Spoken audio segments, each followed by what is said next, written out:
Nagsimula sa simple na pasulyap-sulyap, nagpapapansin sa'yo. Umabot sa palitan ng mga mensahe, kilig na kilig ako. Kumusta, kain na, hello, magandang umaga. Ingat ka, pahinga, huwag kang masyadong magpupuyat pa. Naramdaman ng puso na dahan-dahan akong nahuhulog sa'yo. Sa kada araw natin na pag-uusap, meron nang namumuo. Ngunit di ko na alam kung anong patutunguhan.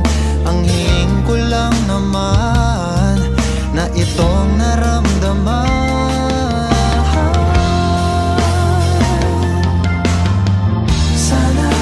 Sana naman ay mapagbigyan na at nang mapakinggan ang tibok ng puso kong sa'yo lang naramdaman ng tunay na kaligayahan.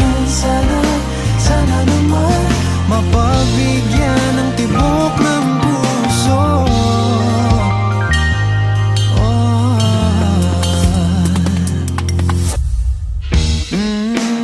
Ngunit biglang katahimikan, wala namang matandaan na nasabi baka sakaling ika'y aking nasaktan. Bigla na lamang ika'y di nagparamdam.